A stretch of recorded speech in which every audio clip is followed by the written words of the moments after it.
गरुड़ पुराण कथा। जैसा कर्म वैसा ही जन्म। गरुड़ पुराण में वर्णित है, कर्मों के अनुसार ही जन्म और मृत्यु का चक्र चलता है। जो जैसा कर्म करता है वैसा ही फल पाता है और अंततः उसी के अनुरूप उसे अगला जन्म प्राप्त होता है। आज हम जानेंगे एक ऐसे राजा की कथा जिसने एक चांडाल को तुच्छ समझकर अपमान किया, लेकिन जब उसे अपने कर्मों का ज्ञान हुआ तो उसने आत्मज्ञान और मोक्ष की ओर पहला कदम रखा।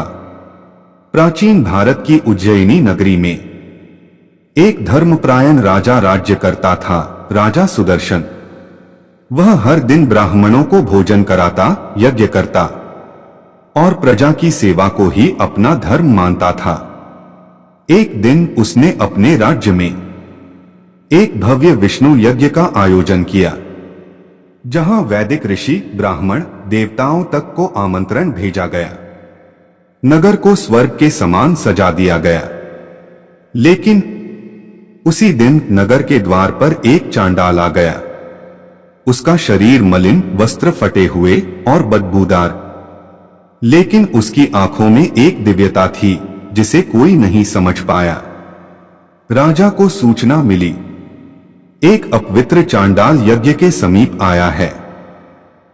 क्रोधित राजा ने सैनिकों को आदेश दिया, उसे नगर से बाहर भगा दो, वह यज्ञ को अपवित्र करेगा। सैनिकों ने उसे धक्का दिया, अपशब्द कहे और नगर से बाहर कर दिया।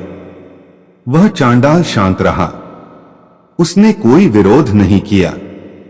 उसने आकाश की ओर देखा और कहा, हे भगवान, मेरे पाप का यह फल है, परंतु मैं तप करता रहूंगा जब तक मोक्ष ना मिले। उसी रात राजा को एक विचित्र स्वप्न आया।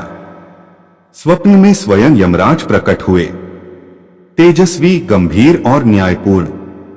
यमराज बोले, हे सुदर्शन, तुमने आज धर्म का अपमान किया है, जिसे तुम चांडाल समझकर अपवित्र कह रहे थे।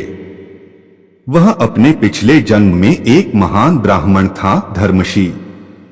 राजा चौंक गया।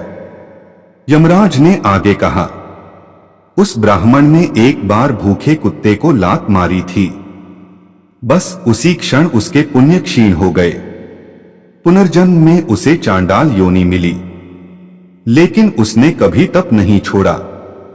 वह आज भी ध्यान करता है, मांस नहीं खाता और मन से अधिक पवित्र है, तुम्हारे यज्ञों से भी अधिक शुद्ध।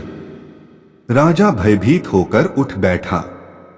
अगले ही दिन वह चांडाल के पास गया, उसके चरणों में गिर गया और रोते हुए बोला, हे तपस्वी, मुझे क्षमा करें, मैंने आपके शरीर को देखा, आत्मा को नहीं।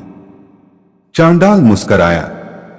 उसने राजा के सिर पर हाथ रखा और कहा, राजन, शरीर की जाति कुछ नहीं होती, कर्म और भावना से ही आत्मा की जाति बनती है। ब्राह्मण वह है जो सत्य बोले, दया करे और सब प्राणियों को एक समान देखे। गरुड़ पुराण में कहा गया है, पाप कर्म से मनुष्य नीच योनि में जाता है, लेकिन जब वह पुण्य करता है तो वही चांडाल भी देवता बन सकता है। राजा सुदर्शन ने उसी दिन यज्ञ रोक दिया। उसने चांडाल को सम्मान पूर्वक यज्ञ में बुलाया, उसे प्रथम आहुति का भाग दिया। सारा नगर हैरान था, लेकिन तभी आकाश से पुष्प वर्षा होने लगी। एक दिव्य प्रकाश में वह चांडाल शरीर त्याग कर विष्णु लोक को चला गया, उसे मोक्ष मिल गया। इस कथा से हमें सीख मिलती है, जाति शरीर की नहीं, कर्म की होती है। हर कर्म का फल निश्चित है। मृत्यु अंत नहीं, कर्मों की यात्रा की नई शुरुआत है। दया, सत्य और परोपकार ही पुण्य कर्म हैं। पशु हत्या, क्रोध, लोभ ये सब पाप हैं जिनसे निम्न योनि मिलती है। गरुड़ पुराण का सार यही है, जैसा कर्म वैसा जन्म और वैसा ही अंत। इसलिए हे मानव, हर पल शुभ कर्म कर, क्योंकि वही तुझे मोक्ष के द्वार तक ले जाएगा। अगर आपको यह कथा पसंद आई हो तो दोस्तों वीडियो को लाइक करें, राम भक्त यूट्यूब चैनल को सब्सक्राइब करें और कमेंट में जय नारायण जरूर लिखें। अगले वीडियो में मिलते हैं एक और रहस्यमयी पौराणिक कथा के साथ।